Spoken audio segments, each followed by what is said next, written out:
तथा भाई, समवायिक सूत्र का हमारा वाचन चल रहा है। समवायिक सूत्र के अंतर्गत हमारे 7 चैप्टर कंप्लीट हो गए। आज हम 8वें चैप्टर की चर्चा करेंगे, अष्टस्थानक समवाय। यानी इस चैप्टर में 8 स्थानों की बातें बताई जाएगी। तो 8 स्थान कौन से हैं? अयमय, ठाणा, पन्नत्ता, तंजहा, जातिमय, कुलमय, बलमय, रूहमय, तवमय, सुयमय, लाभमय, ईश्वरीयमय। 8 यानी 8। मय यानी मद, द था उसका लोप हो गया, अ रहा, अ का य हो जाता, अवर्ण यो श्रुति सूत्र से 8 मय यानी 8 मद, ठाणा यानी स्थान, 8 मद स्थान यानी मद यानी अहंकार। अहंकार के 8 यानी मद के 8 प्रकार बताए गए हैं। तो व्यक्ति किस चीज का अहंकार करता है, किस चीज का ईगो करता है? तो जातिमय यानी जाति का अहंकार करता है। मेरी जाति ऐसी है, तो जाति का भी अहंकार होता है व्यक्ति को। तो जाति का अहंकार किसने किया था? जो चंडाल था, याद है चंडाल का नाम क्या था किसी को? कौन? मरीचि ने भी तो किया था वंदानी। मरीचि ने कुल का मद किया था। हरिकेशी चंडाल, हरिकेशी चंडाल पूर्व जन्म में ब्राह्मण था। तो ब्राह्मण जाति का बड़ा घमंड था कि मेरी जाति इतनी ऊंची, मैं ब्राह्मण कुल का हूँ। तो जिस चीज का मद करते हैं वो चीज भवांतर में नहीं मिलती है, जिसके कारण उनको चंडाल कुल में उत्पन्न होना पड़ा। कुल मद, कुल का मद किया था मरीचि ने। तो मरीचि ने मद किया कुल का, तो भगवान महावीर जो तीर्थंकर की आत्मा थी, फिर भी उनको ब्राह्मण की कुक्षी में आना पड़ा, ब्राह्मणी की कुक्षी में। देवानंदा ब्राह्मणी जो तीर्थंकर होते, वो नियम है कि वो हमेशा क्षत्रिय कुल में ही उत्पन्न होते हैं, कभी भी याचक कुल में उत्पन्न नहीं होते। ब्राह्मण को क्या है, याचक कुल माना गया है, क्योंकि ब्राह्मण होते हैं वो भिक्षा मांग मांग करके खाते हैं। इसीलिए जो तीर्थंकर होते हैं वो याचक कुल में उत्पन्न नहीं होते हैं। लेकिन भगवान महावीर स्वामी का जीव ब्राह्मण के कुल में उत्पन्न हुआ। क्यों? क्योंकि उन्होंने कुल का मद किया था, इसके कारण उनका जन्म ब्राह्मण कुल में हुआ। लेकिन हिरण्यकशिपु देव ने वो काम कर दिया। 82 रात्रि, 82 रात्रि वो देवानंदा कुक्षी की ब्राह्मणी की कुक्षी में रहे। देवानंदा की जो देवानंदा नाम की जो ब्राह्मणी थी, उनकी कुक्षी में 82 रात्रि रहे। उसके बाद सौधर्म, जो ईशान, जो सौधर्म देव थे, वहां के जो इंद्र हैं, उन्होंने किए थे क्या? नहीं, मैं तो उसी टाइम बोली थी ना कि पूजा नहीं किया हुआ, तो क्या कर रहे थे तब से?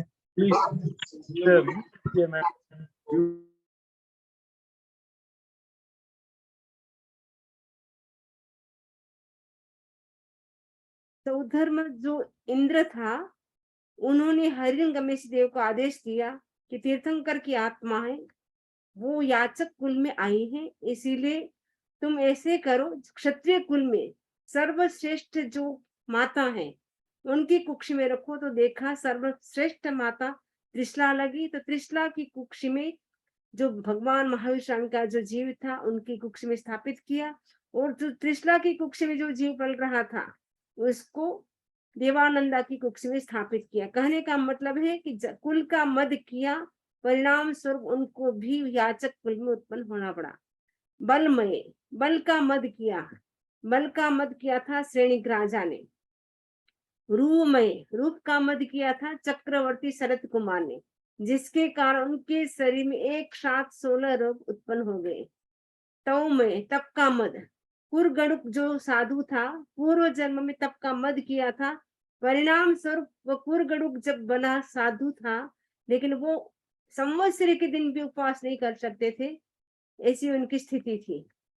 श्रूयमय, श्रुत का मद, तो श्रुत का मद किया जो स्थूलिभद्र, उन्होंने श्रुत यानी ज्ञान, ज्ञान का मद किया, परिणाम स्वरूप उनको 10 पूर्व का ज्ञान मिला, 14 पूर्व का ज्ञान नहीं मिला। 14 पूर्व का ज्ञान दिया लेकिन मीनिंग नहीं बताए, 10 पूर्व तक मीनिंग बताए, उसके बाद उनको आगे का मीनिंग नहीं बताया, क्योंकि भद्रबाहु स्वामी ने देखा कि यह ज्ञान का दुरुपयोग कर रहा है, ज्ञान का अहंकार आ गया है, इसलिए आगे उनको नहीं देना चाहिए। बहुत ज्यादा रिक्वेस्ट किया, तब जाकर के सूत्र बताए, लेकिन उसका मीनिंग नहीं बताया। लाभमय, लाभ का मद। ढंढन मुनि थे, वो पूर्व जन्म में उन्होंने लाभ का मद किया था, परिणाम स्वरूप इस जन्म में उनको अपनी लब्धि से आहार नहीं मिला था। ऐश्वर्यमय, ऐश्वर्य का मद दसाण भद्र राजा ने किया था। दसाण भद्र राजा ने सोचा कि भगवान महावीर स्वामी हमारी नगरी में पधारे हैं, आज मुझे ऐसे ठाट बाट के साथ जाना चाहिए, रिद्धि सिद्धि के साथ जाना चाहिए, पता चले कि दसाण भद्र राजा के पास कितना वैभव है।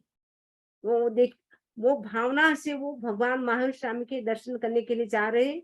इधर इंद्र ने देखा, एक तरफ तो भगवान के दर्शन करने के लिए जा रहा है, दूसरी तरफ रिद्धि सिद्धि का वैभव का घमंड है, आज मुझे उसके अहंकार को चूर चूर करना चाहिए। ऐसा सोच करके इंद्र क्या करता है, उससे 7 गुना या 100 गुना अधिक वैभव लेकर के भगवान महावीर स्वामी का दर्शन करने के लिए वो भी उसी समय उतरते हैं और वो भी उसी समय नीचे उतरते हैं। दसाण भद्र राजा ने देखा, अरे मैं तो सोच रहा था आज तक भगवान महावीर स्वामी के दर्शन इतने ठाट बाट के साथ, इतने वैभव के साथ किसी ने नहीं किया होगा, लेकिन मेरे से तो 1000 गुना अधिक इंद्र के पास वैभव है, अब मैं क्या करूं, मेरा स्वाभिमान में कैसे सुरक्षित रखूं। तो अपने स्वाभिमान को सुरक्षित रखने के लिए भगवान महावीर स्वामी के पास गए और कहा, बनते मुझे दीक्षा पचका दो। भगवान ने कहा, जहां स्वम देवानु प्रिय, जैसे आपको सुख उपजे वैसे करो, लेकिन अच्छे काम में विलंब मत करो, डोंट डिले, देरी मत करो। उसी समय वो दीक्षा ग्रहण कर लेते हैं राजा दसाण भद्र। इंद्र तो देखता रह जाता है। इंद्र उनको प्रणाम करता है और कहा, रिद्धि सिद्धि में मैं आगे था, लेकिन त्याग में तुम आगे हो, क्योंकि मेरे में ऐसी शक्ति नहीं, मैं दीक्षा स्वीकार कर सकूं। तो ऐश्वर्य का मद क्या, दसाण भद्र राजा। ये 8 प्रकार के मद हैं, जिसका हम मद करते हैं भवान्तर में वो चीज हमें नहीं मिलती है। इसीलिए हमें अहंकार नहीं करना चाहिए, अहंकार करने से नीच गोत्र कर्म का बंध होता है। नेक्स्ट है अठ पवयन मायाओं पन्नत्ताओं। 8 यानी 8, पवयन यानी प्रवचन, मायाओं यानी माता, माता का माया बन गया, मायाओं यानी माता। 8 प्रवचन माता, पन्नत्ता ने प्रज्ञप्त ने बताई गई है। 8 प्रवचन माता, जैसे माता का कितना महत्व है संसार में, वैसे ही अध्यात्म के क्षेत्र में 8 प्रवचन माता का महत्व है। माता क्या करती है, अपनी बच्चों की वो सुरक्षा करती है। वैसे ही यह जो 8 प्रवचन माता है, प्रवचन यानी द्वादशांग, गणिपिटक जो द्वादशांग है, संपूर्ण सार है वो 8 प्रवचन माताओं में समाहित है, द्वादशांग का संपूर्ण सार। तो वो 8 प्रवचन माता क्या करती है, द्वादशांग की क्या करती है, संघ की, धर्म की, संयम की वो सुरक्षा करती है, उसको सुरक्षा देती है। जैसे माता क्या करती है, अपने बच्चों को सुरक्षित रखती है, उसका पालन करती है, वैसे ही 8 प्रवचन माता भी हमारे संयम की सुरक्षा करता है, हमारे संघ की सुरक्षा करता है, हमारा जो द्वादशांग है श्रुत, उसकी भी ये सुरक्षा करती है। ये प्रवचन माता को संपूर्ण द्वादशांग का सार माना गया है। यानी संपूर्ण द्वादशांग जो है वो 8 प्रवचन माता में आ जाता है। 8 प्रवचन माता का यदि व्यक्ति कोई अच्छी तरह से पालन करता है तो शीघ्र ही संसार समुद्र को पार कर सकता है, इतनी इसमें ताकत है, इसके जैसी किसी में ताकत नहीं, इतनी 8 प्रवचन माता में ताकत है। यदि इसका अच्छी तरह से कोई पालन कर ले तो संसार समुद्र को भी पार हो सकता है। 8 प्रवचन माता कौन सी है, इरिया समिति। इरिया समिति का मतलब है देख देख करके चलना, बिना देखे न चलना, क्योंकि हम बिना देखे चलते हैं तो कभी कभी हमारे पैर से भी जीव आ सकते हैं, तो जिसके कारण उनकी हिंसा हो सकती है। गाड़ी में चलते समय तो आप देख नहीं सकते नीचे, लेकिन जब आप वॉक करने के लिए जाए, जब आप पैदल चले उस समय तो आप देख सकते हैं, देख देख के चले, और कम से कम घास के ऊपर न चले, क्योंकि आज लोन होती है, जो घास होती है उसपे चलने से वनस्पति के जीवों की हिंसा होती है। तो उसके ऊपर न चले, और रास्ते में चलते समय बातें न करें, देख देख करके चले। यह नियम होता है, साधु के लिए भी है, और आप लोग भी ध्यान रख सकते हैं, क्योंकि जितना आप ध्यान रखेंगे उतना अहिंसा का पालन अच्छा होगा। भाषा समिति यानी सोच समझ करके बोलना। पहले सोचे फिर बोले, ऐसा नहीं बोलने के बाद सोचे, अरे ऐसा नहीं बोलता तो कितना अच्छा होता। कई लोग क्या करते, बोलने के बाद सोचते, लेकिन सोचना क्या कब चाहिए, बोलने से पहले सोचे। फर्स्ट हमें थिंक करना चाहिए, उसके बाद हमें क्या करना चाहिए, स्पीक, बोलना चाहिए। ऐशना समी, ऐशना यानी खोज करना। साधु साध्वी होते हैं, वो भिक्षा की खोज करते हैं, गवेषणा करते हैं कि कहाँ शुद्ध आहार मिल सकता है, उसकी वो खोज करते हैं। आयान भंड मत निखे वणा समी, आदान भंड मात्र निक्षेप समिति ने आदान निक्षेप समिति। आदान का मतलब है लेना, जो पात्र होते हैं, वस्त्र होते हैं, उनको लेना और रखना। तो वो कैसे रखना, यत्ना के साथ रखना, धीरे धीरे रखना, देख देख करके रखना। उच्चार पाशवन खेल जल सिंघाण पारी ठामणिया समी, यानी जो मल मूत्र का जो विसर्जन करते हैं उसका भी स्थान देख करके करना चाहिए।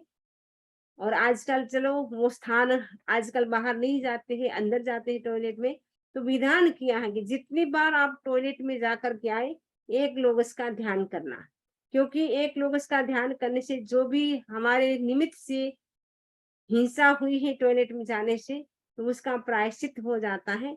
ये आचार्य श्री ने साधु साथियों के लिए नियम किया है कि जब जितनी बार आप टॉयलेट का यूज करें, उसके बाद उतनी बार लोगस करते जाए। एक बार गए तो एक लोगस, 2 बार गए 2 लोगस, 3 बार गए 3 लोगस, जितनी बार यूज करे उतनी बार लोगस करे। और साथ में वोशीरे वोशीरे करे कि जो भी हमने परिष्ठापन किया है, जो भी हमने मलमूत्र का विसर्जन किया है, वो वोशीरे वोशीरे, क्योंकि उसमें बहुत ज्यादा जीवों की उत्पत्ति की संभावना रहती है। समूर्चिम पंचेंद्रिय जीवों के उत्पन्न होने की संभावना रहती है। यदि हम वो सिरे नहीं करते हैं, तो जब तक जीव उत्पन्न होते रहते हैं तो हमें पाप लगता है, क्योंकि वो जो पंचेंद्रिय समूर्चिम जीव होते हैं, उनका आयुष्य कितना, मात्र 48 मिनट का होता है। तो उतने में वो जन्मे और उतने में ही मर जाते, फिर वापस जन्मते, फिर वापस मरते। तो हम उसके निमित्त बनते हैं। इसलिए मल मूत्र का जो विसर्जन करते हैं, उसके बाद त्याग करते हैं, तो हम क्या बोले, वो सिरे वो सिरे। अब मेरा इसके साथ कोई कनेक्शन नहीं, कोई संबंध नहीं, बस मैं इसका त्याग करता हूँ, छोड़ता हूँ। तो आपको और सबको, हमको भी बोलना चाहिए। हम तो लगभग बोलते हैं, लेकिन आप लोगों को अगर ध्यान न हो तो वो बोल सकते हैं। और नेक्स्ट समिति लास्ट है अणिया समिति। अच्छा, इरिया समिति फर्स्ट होगी, फिर सेकंड होगी भाषा समिति, थर्ड होगी ऐशना समिति, और फोर्थ होगी आदान निक्षेप, और फिफ्थ होगी उत्सर्ग समिति, इसका नाम है। उच्चार पाषण खेल जल सिंघाण पारित ठावणिया समिति, इसका मतलब है उत्सर्ग समिति। उत्सर्ग करना यानी, उत्सर्ग यानी छोड़ना, मलमूत्र का हम त्याग करते छोड़ते हैं, उसको बोलते उत्सर्ग समिति। वो भी हमें ध्यान पूर्वक करना होता है। नेक्स्ट है मन गुत्ती वही गुत्ती काय गुत्ती, मन को कंट्रोल में रखना। वही गुत्ती मैंने वचन कैसे बोलना चाहिए, उसका हमें ध्यान रखना चाहिए। काय गुप्ती यानी शरीर का भी हमें संवर करना चाहिए। कई लोग होते अनावश्यक शरीर को हिलाते रहते, पैरों को हिलाते, हाथों को हिलाते, बैठे बैठे भी कभी इधर कभी इधर ऐसे करते रहते हैं। तो जितनी हम गुप्ती करेंगे, जितनी हम स्थिरता से बैठेंगे, उतना मन भी हमारा स्थिर रहेगा। जितना हम हलन चलन करते रहेंगे, तो हमारा मन भी स्थिर नहीं रहेगा। तो मनोगुप्ती यानी मन पर कंट्रोल करे, यानी अनिष्ट किसी का चिंतन न करे, बुरा चिंतन न करे। वचन से हम बुरा ना बोले, और शरीर से हम अनावश्यक हिलाए डुलाए नहीं। भगवान कहते हैं हथ संजय, हाथों का संयम करे, पाए संजय, पैरों का संयम करे, वाय संजय, वचन का संयम करे, काय संजय, और शरीर का भी संयम करे। तो ये 8 प्रवचन माता है। तो 8 प्रवचन माता का अध्यात्म के क्षेत्र में महत्वपूर्ण स्थान है, और इनका अच्छी तरह से जो पालन कर लेता है उनका भव पार हो सकता है। तो इसमें भी बताया है, देखिए, प्रवचन का अर्थ द्वादशांग गणि पिटक, और उसका आधारभूत संग है। जैसे माता बालक की रक्षा करती है, उसी प्रकार 5 समितियां और 3 गुप्तियां द्वादशांग प्रवचन की और संघ के संयम रूप धर्म की रक्षा करती है। इसीलिए उनको प्रवचन माता कहा जाता है, क्योंकि रक्षा करती है, इसीलिए इसको प्रवचन माता कहा जाता है। तो संघ की भी रक्षा करती है, संयम की भी रक्षा करती है, और धर्म की भी रक्षा करती है, इसीलिए इनको प्रवचन माता कहा जाता है। वाण मंत्राणम देवाणम सेय रुखा अट्ठ चोयणायम उड्डम उत्सतेणम पन्नत्ता। वाण मंत्राणम 4 प्रकार के देव हैं, भवनपति व्यंतर जाति के देव, ज्योतिष और वैमानिक, उनमें एक जाति है वाण व्यंतर देवों की। तो वाण व्यंतर देवों के जो चैत्य हैं, चैत्य वृक्ष होते हैं, उनके भी चैय रुखा, रुखा है नहीं वृक्ष, चैय चैत्य, चैत्य वृक्ष, वो क्या है, अट्ठ जोयणाइम उड्डम उच्चतेणम पनत्ता। अट्ठ का मतलब 8 योजन, उड्डम न ऊंचे कहे गए हैं, उनकी हाइट है वो 8 योजन की है, इतने ऊंचे हैं, चैत्य वृक्ष है वो। उत्तर कुरु में स्थित जम्बू नामक सुदर्शन वृक्ष 8 योजन ऊंचा कहा गया है। देवकुरु में स्थित गरुड़ का आवासभूत पार्थिव कुट सालमली वृक्ष 8 योजन ऊंचा कहा गया है। जम्बूद्वीप की जगती 8 योजन ऊंची कही गई है। तो ये 8-8 योजन का बताया है। अट्ठ साम ये केवली समुद्घाय पनत्ते, जो केवली समुद्र खाते हैं वो कितने समय का है, अट्ठ साम ये यानी समय, 8 समय का होता है। तंजहा पढ़मे समय दंडे करे, जब केवली समुद्घात करते हैं, केवल ज्ञानी होते हैं वो केवली समुद्घात जब करते हैं, वो समुद्घात कितने समय का होता है, तो भगवान कहते कि 8 समय वाला होता है। तो वो कैसे होता है, प्रथम समय में, पढ़ में यानी प्रथम, था उसका ढ हो गया, पढ़ में हो गया, र का लो हो गया, सर्वत्र लबरा मवंद्रे। तो पढ़ में यानी प्रथम समय यानी समय में, दंडम करे, दंड के रूप में समुद्घात करते हैं, आत्मा के जो प्रदेश है वो दंड के रूप में निकालते हैं प्रथम समय में। दिए यानी दूसरे, सेकंड समय में वो क्या करते हैं, जो आत्म प्रदेश है वो कपाट के आकार के हो जाते हैं। और तय समय, तीसरे समय मंथम करे, मथनी, जो मथनी होती है, मथान, मथनी के आकार वाले हो जाते हैं, तीसरे समय में मंथान के आकार वाले हो जाते हैं। चौथे समय मंथ तराइम पूरे, चौथे समय क्या करते हैं, मंथान के अंतरालों को पूरते हैं, अर्थात लोक पूर्ण समुद्घात करते हैं, यानी पूरे लोक में जो भी खाली स्थान है उनको भर लेते हैं चौथे समय में, यानी संपूर्ण लोक है वो आत्म प्रदेश से भर जाता है।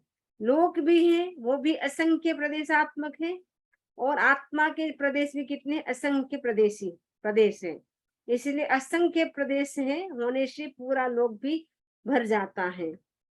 पंचमे समय मंथ तराइम बड़ी साहरी, 5वें समय में अब क्या करते, वापस लौटते हैं।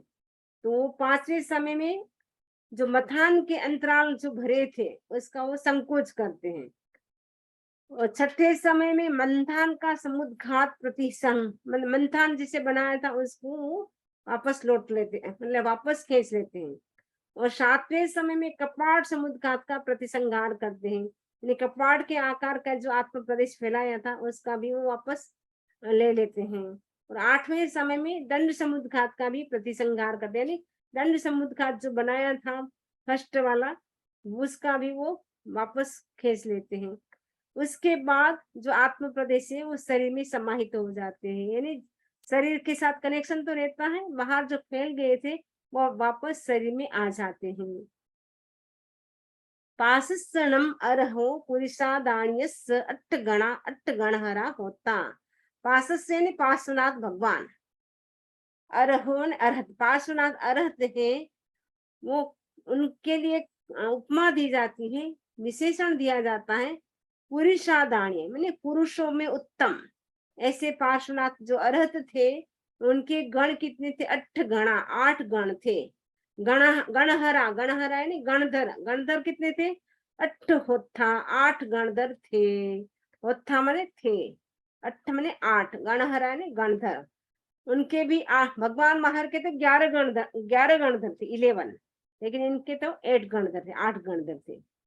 तो जो गणधर होते हैं वो भगवान की वाणी को क्या करते हैं? गूंथते रहते हैं, मैंने भगवान जो भी फरमाते हैं उनको सूत्र के रूप में, वो जैसे धागे में हम मोती पिरोते रहते हैं, वैसे ही वो भगवान की जो भी वाणी होती है उनको सुरक्षित रखने के लिए वो क्या करते हैं? उसको सूत्र के रूप में वो निबद्ध करते, गूंथते हैं, इसीलिए वो गणधर कहलाते हैं।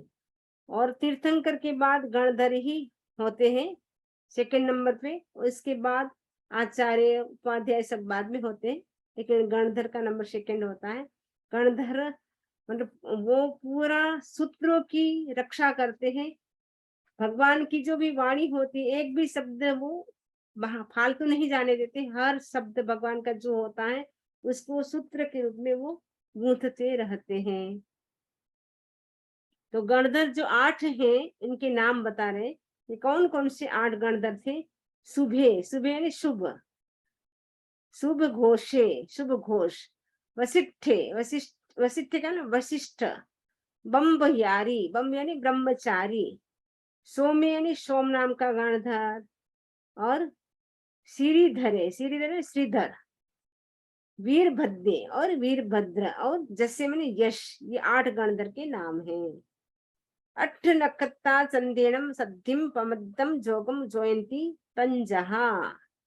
जो 8 नखत्ता, नखत्ता यानी नक्षत्र, 8 यानी 8 हैं नक्षत्र।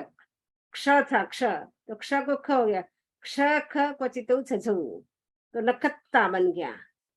तो 8 नक्षत्र हैं। तो इसमें चंदेनम सद्धिम पमद्दम जोगम जोयंती तंजहा, जो चंद्र हैं उसके साथ उनका क्या होता है? प्रमद योग करते हैं, प्रमर्द योग करते हैं। 8 नक्षत्र चंद्रमा के साथ प्रमर्द योग करते हैं। प्रमर्द योग का मतलब होता है कि जिस समय चंद्रमा होता है वो 8 नक्षत्रों के मध्य में गमन करता है, उस समय वो जो नक्षत्र होते हैं ये चंद्रमा के ऊपर अथवा नीचे एक बराबर वो चलते हैं, उसको प्रमर्द योग कहा जाता है। तो ये जो 8 नक्षत्र है कौन कौन से? कत्तिया, कत्तिया यानी कृतिका। रोहिणी, रोहिणी यानी रोहिणी। पूर्णवसु, पुनर्वसु। महा यानी मघा, घ था, घ कहा हो गया। चित्ता, चित्रा, र का लोप हो गया, चित्ता बन गया। विसाहा, विशाखा, ख का ह हो गया, विसाहा। अनुराहा, अनुराधा, ध का हो गया, अनुराहा। जट्ठा, ज्येष्ठा। ये 8 नक्षत्र हैं। तो 8 नक्षत्र हैं। इसमें बताया कि जिस समय चंद्रमा उक्त 8 नक्षत्रों के मध्य से गमन करता है, उस समय उसके उत्तर और दक्षिण पार्श्व से उनका चंद्रमा के साथ जो संयोग होता है वो प्रमर्द योग कहलाता है। इमीसेणम रैण पहाए पूर्वीये अत्थे गयाणम नेर इयाणम अट्ठ पलियो वमाइम ठी पनत्ता। तो यहाँ बताया जा रहा है कि इस रत्न प्रभा पृथ्वी में कुछ ऐसे नारकी जीव हैं जिनकी स्थिति कितनी? 8 पलियो वमाइम, 8 पलियों की है। चौथी बुढ़वी अत्थे गयाणम नेरियाणम अट्ठ सागर वमाइम ठी पनत्ता। तो चौथी नारकी है, चौथी नारकी का नाम है पंख प्रभा। तो जो पंख प्रभा पृथ्वी है उसमें कुछ नारकी ऐसे हैं जिनकी स्थिति कितनी है? 8 सागरों वमाइम, 8 सागरोपम की स्थिति है। असुर कुमाराणम देवाणम अत्थे गयाणम अट्ठ पलियो वमाइम थी पनत्ता। जो असुर कुमार देव हैं उनमें कुछ देव ऐसे हैं जिनकी स्थिति 8 पल्योपम की है। सोहमी साणेसु कप्पेसु अत्थे गयाणम देवाणम अट्ठ पलियो वमाइम थी पनत्ता। सौधर्म कल्प जो देवलोक है वहां कुछ देव ऐसे हैं जिनकी स्थिति कितनी? 8 पलियो वमाइम, 8 पल्योपम की है।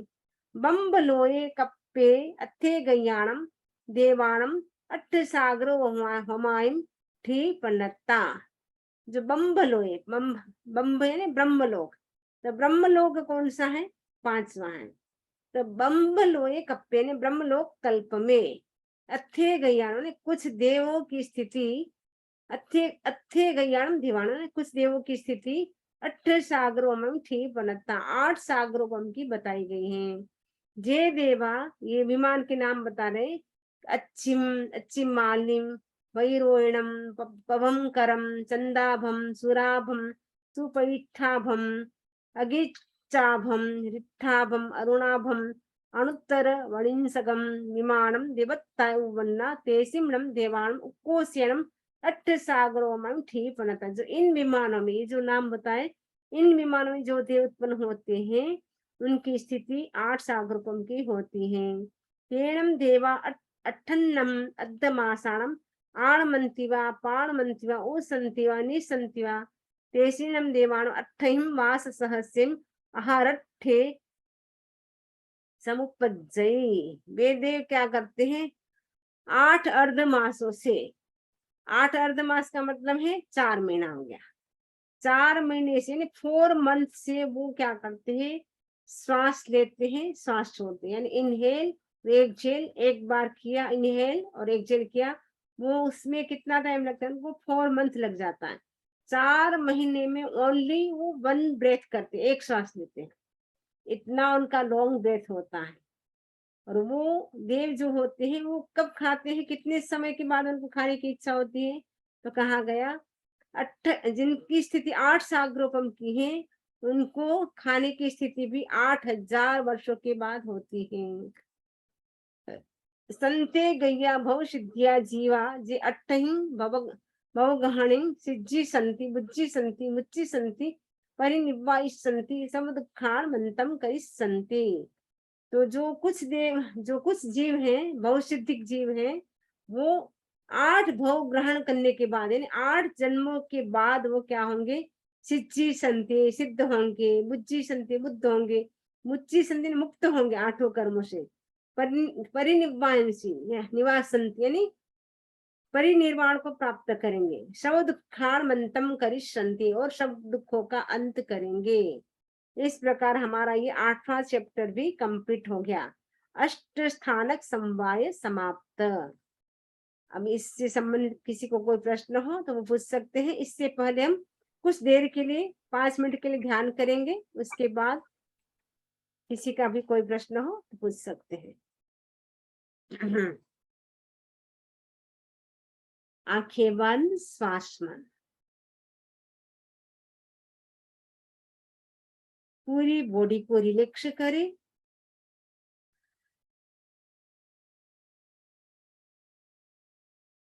चित्त को राइट पैर की अंगूठी पर केंद्रित करें, पैर से सिर तक क्रमशः एक एक अवयव पर चित्त को ले जाए। शिथिलता का सुझाव और उसका अनुभव, कायोत्सर्ग, पूरी बॉडी रिलैक्स हो रही है।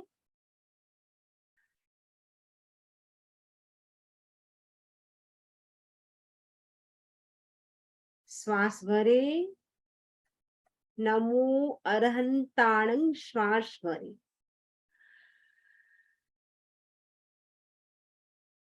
नमो सिद्धाणं, नमो सिद्धाणं बोलते ही श्वास को छोड़े,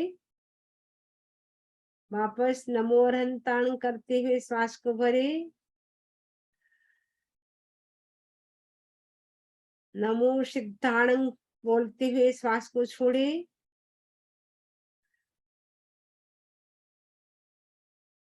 नमो अरहंताणं जब मैं बोलूंगी तब श्वास भरेंगे,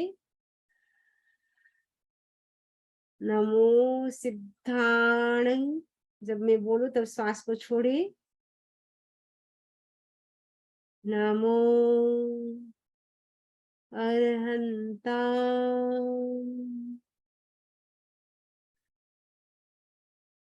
नमो सिद्धां,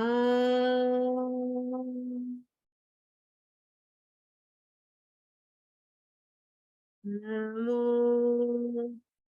अरहंतां,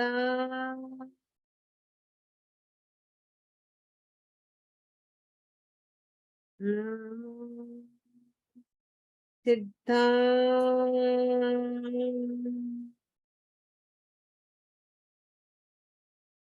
नमो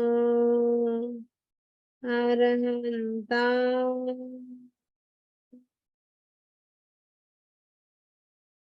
नमो सिद्धां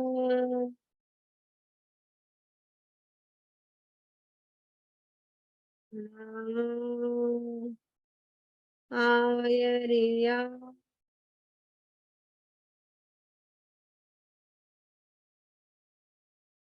नमो मुवज्जाया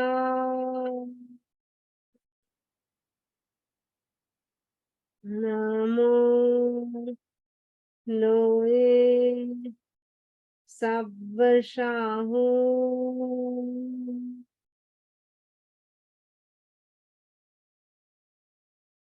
inhale and exhale bright white colour में भगवान महावीर स्वामी का साक्षात्कार करें, अरहत भगवान का साक्षात्कार करें, अरिहंत परमात्मा तीर्थंकर भगवान का साक्षात्कार करें।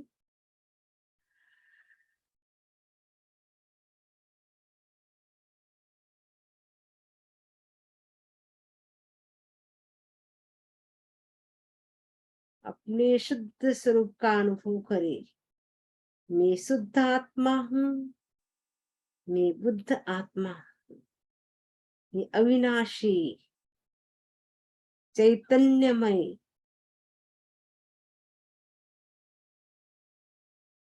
शुद्ध आत्मा हूँ।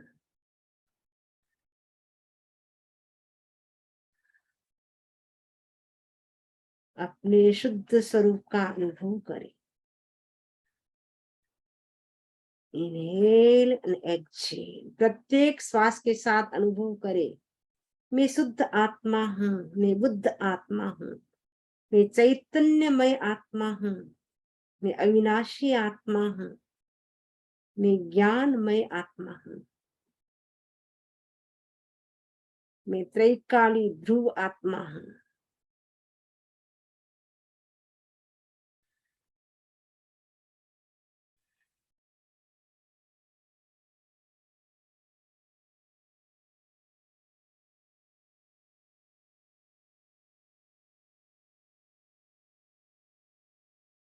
दो तीन लंबे गहरे श्वास ले, लंबे गहरे श्वास छोड़े।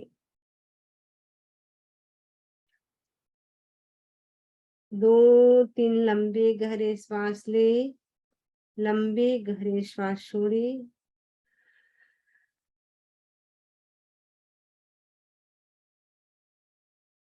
प्रयोग संपन्न। ओम अरहम ओम।